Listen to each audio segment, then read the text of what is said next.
In December 1900, a chilling maritime mystery unfolded when 3 men disappeared from a lighthouse, leaving behind only an untouched meal, an overturned chair, and a host of unanswered questions. The first hint of trouble emerged on a stormy winter's night, December the 15th. A passing ship noticed that the lighthouse's light was out, a shocking oversight for such a vital beacon that guided sailors through dangerous waters. It wasn't until 11 days later that a relief crew finally arrived to check on the keepers. Joseph Moore, a relief keeper, was the first to step ashore, determined to uncover why the light had gone dark. On the island, he'd found that the flagpole was standing bare against the grey sky. The dock was empty, with none of the expected provision boxes present for restocking. The main entrance to the compound was tightly closed, and there was no sign of life. After alerting the crew of the relief vessel, Moore returned with another seaman to delve deeper, hoping to find some explanation. Inside the lighthouse, they found that the clocks had stopped, suggesting that the men hadn't been there for some time to keep them wound. An untouched meal sat on the table, a chair overturned, and only one oilskin coat remained, indicating that something sudden had happened, and one of the men hadn't even had time to put on his coat. Theories arose, from sea serpents whisking the men away to an evil presence on the island. Some speculate that the men staged their own disappearances to start anew, while others think that they were kidnapped. Official reports from the relief vessel and subsequent investigations by the Lighthouse Board both concluded that the men must have been out in a storm securing equipment and were swept away by a freak wave. Though to this day, the truth of the men's fates is unknown.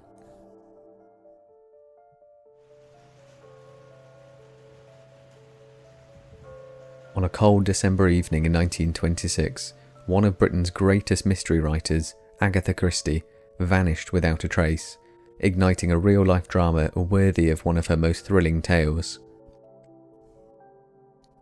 The evening was calm, yet the unsettling quiet lingered over the scene. Christie's car was discovered abandoned in the secluded area of Newlands Corner near Guildford. Inside, a half-empty bag of clothes and personal belongings sat on the passenger seat. Christie, who had built a literary empire with her novels of twists and deception, left behind a few cryptic clues of her own. Her husband, Archibald Christie, had confided in his friends that she was suffering from personal distress, as the marriage had become strained.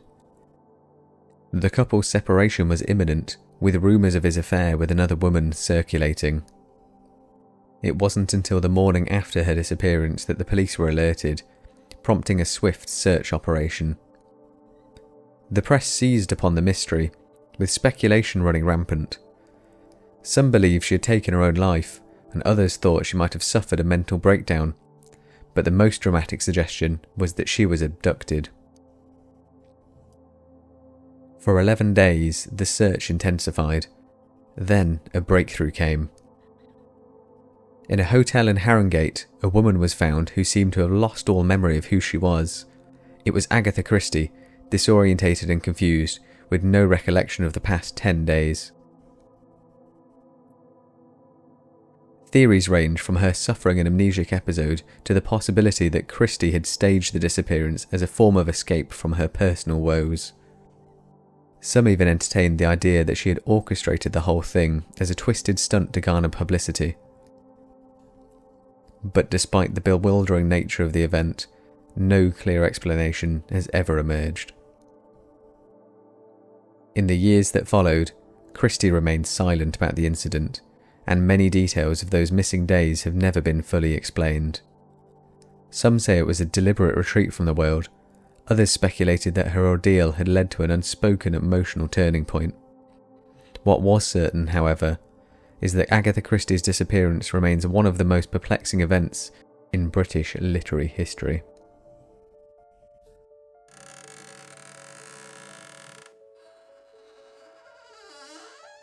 In 1943, a chilling mystery unfolded in the Worcestershire countryside when the skeletal remains of a woman were discovered inside a hollow wych elm tree in Hagley Wood.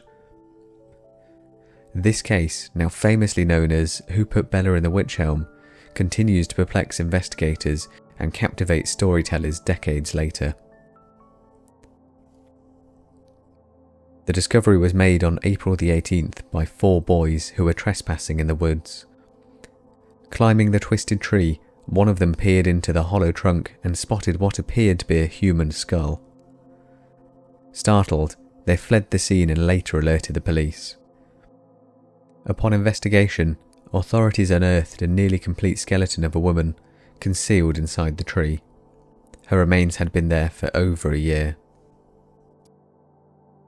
Further examination revealed unsettling details.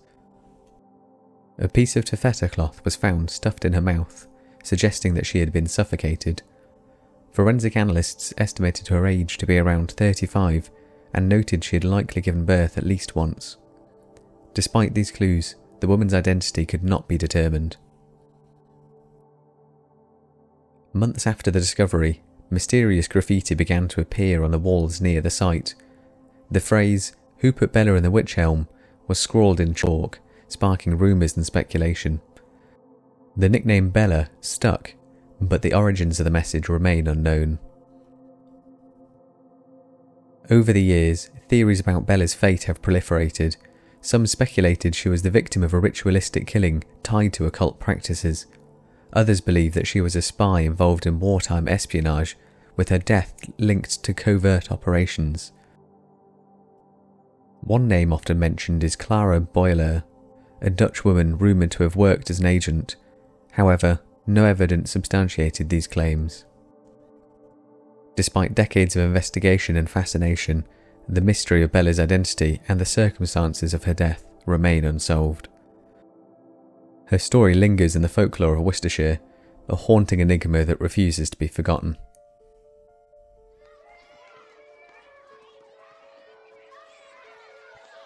In the cold embrace of a January afternoon, 1959, the quiet streets of Newham, East London, became the stage of a mystery that would baffle both family and investigators alike: the unexplained disappearance of a young girl named Mary Flanagan. The day began like any other. The Flanagan household was abuzz with the morning routine, but by the time the last light of day faded into the street lamp's glow, Mary was gone. Just 16 years old, Mary was last seen leaving her home, dressed in school uniform, with a promise to return. Her path that day seemed ordinary, but as hours turned into days with no sign of her return, fear and confusion gripped her family. A search ensued, turning up no leads, no clues, only silence. The local police, upon receiving the report, launched a thorough investigation. Yet the lack of concrete evidence or eyewitness accounts made the search feel like it was chasing shadows. As the time passed, the story of Mary's disappearance became part of the local community's lore, whispers among neighbours, each retelling tinged with more speculation than fact. Rumours swirled that Mary, a spirited and adventurous girl, might have left willingly, seeking a life beyond the confines of her East London environment. Others suggested that she had become the victim of foul play, abducted by some unknown assailant. But even as theories multiplied, the truth remained elusive. Over the years, the Flanagan family held on to hope, each birthday passing with bittersweet reminders of Mary's absence. The mystery of what happened on that fateful January day endured, a haunting presence in their lives. Despite renewed efforts over the decades to uncover her fate, Mary Flanagan's disappearance remained a stark, unsolved enigma, a poignant reminder of the unknown paths that life can sometimes take, and how even the most vivid presents can fade quickly into history's shadows.